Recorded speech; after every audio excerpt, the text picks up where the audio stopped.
I'm so glad that I waited 24 hours to speak on the Cassie versus Diddy situation. Might as well say versus because that's how it's addressed in court. For the people saying, oh, why she waited until after she's married or all these years, Cassie made her way in the music scene at 17 years old. Now, we don't know if Diddy pursued her at 17 or 18, but that's when he managed her. That's when Me and You came out. She was 17. She wasn't 18 yet. Keep in mind that there's something called Stockholm Syndrome where something is wrong, but you can't see it. It's like a denial. So you go along with the flow, you think nothing of it, but it's wrong. But again, you suffer from that syndrome because you don't know how to speak up for yourself def- or to pinpoint what is morally right or wrong. That's what I feel that she had suffered from. Keep in mind that when someone suffers trauma, and you're talking about somebody that has, your first instinct is to suppress it, and again, you're going to be feared to speak out. Keep in mind that Diddy does not pay people that he managed when he decided to become a producer and create a Bad Boy label. Also, people are saying that he had his hand in Biggie's death, now Kim's death, and then there's other allegations. So Diddy is not such of a stand-up guy.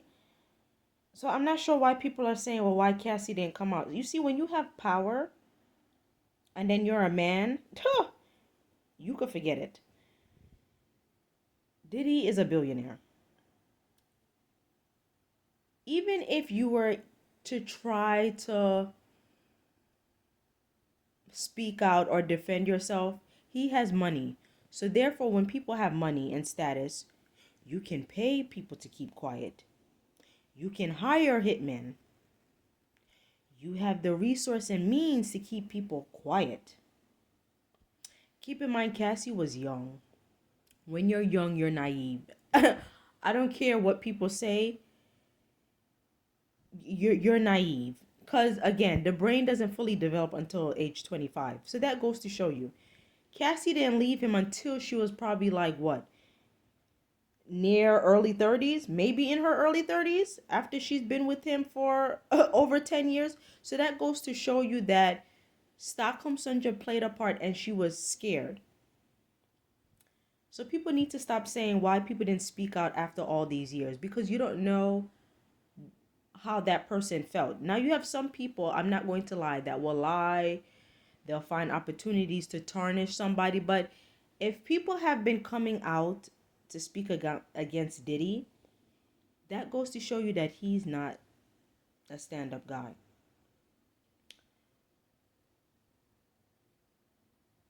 So I started off at using Cassie versus Diddy as an introduction. Now I want to speak to those who know someone that's suffering or that is suffering. Don't let anybody tell you when you need to speak up.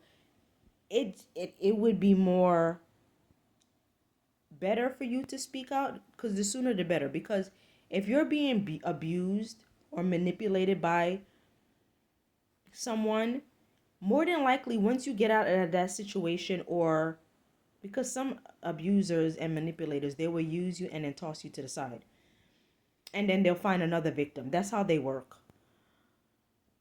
As you can see, Diddy has a pattern. Like I said, they find more prey. But let's use Rapist for example.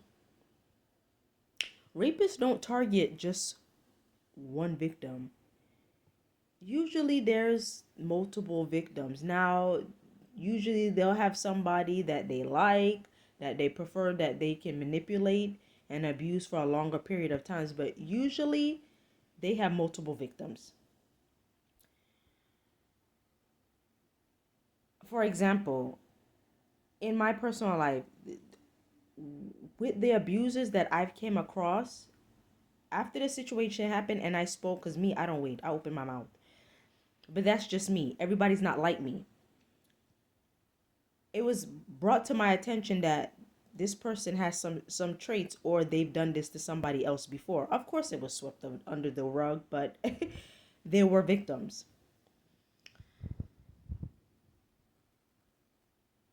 My advice to anyone is seek help,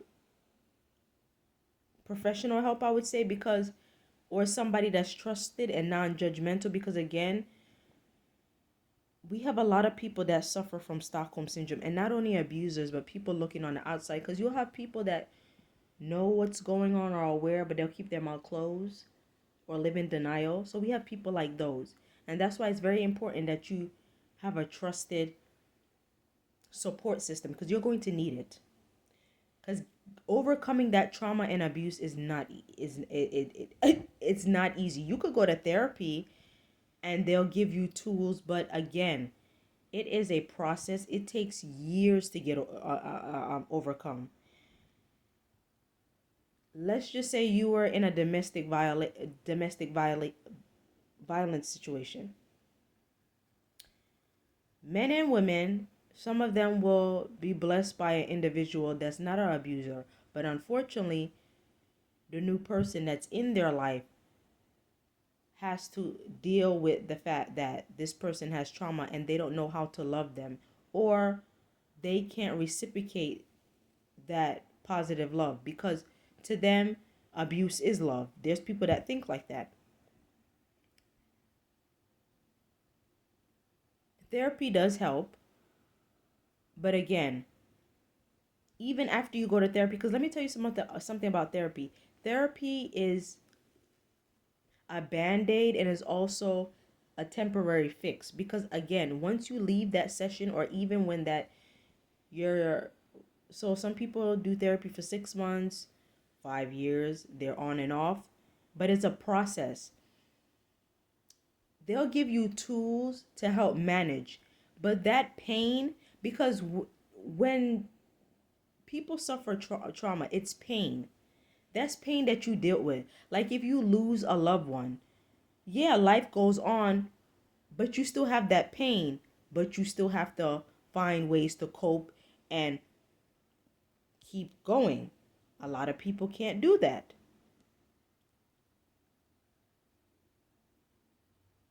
I would say for people that are in relationship with those that suffer trauma, you have to be a listening ear. You can't really give too much advice, because again, unless you've walked a mile in somebody's shoes, what advice could you give them? All you can do is listen.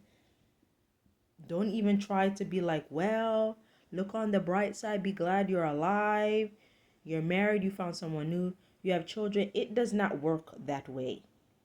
Because with trauma, you're looking over your shoulders, you have trust issues. So now majority of anybody you come in contact is an enemy, or you're going to question like, is is person plotting against me?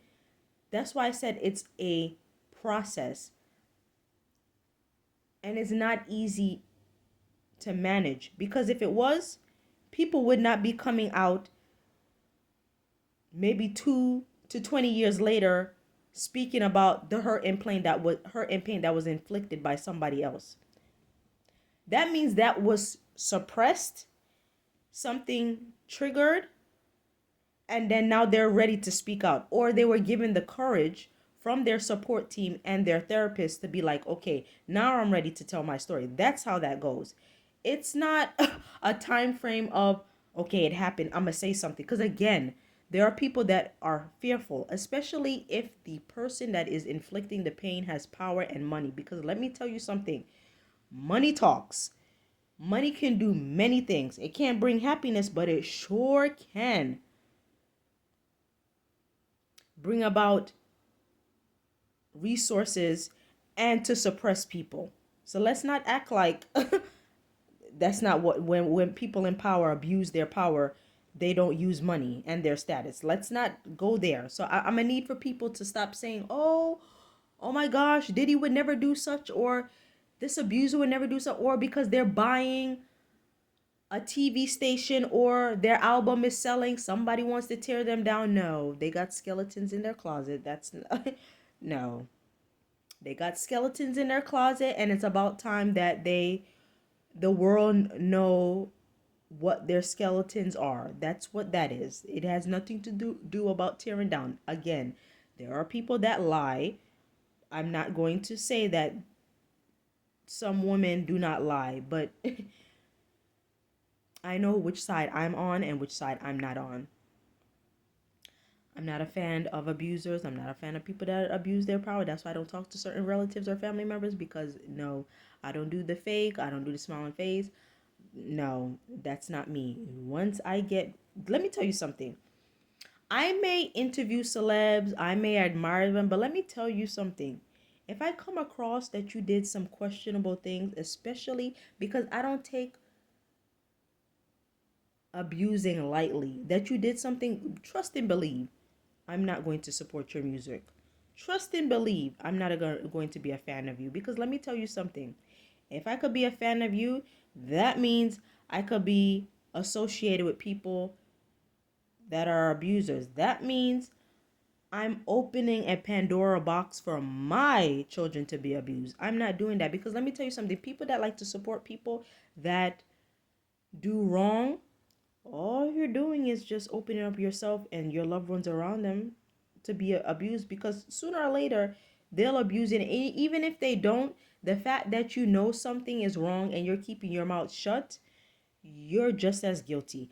And let me tell you something, we all have to answer to God someday. People fail to realize that you have to answer to God. Like, what you think?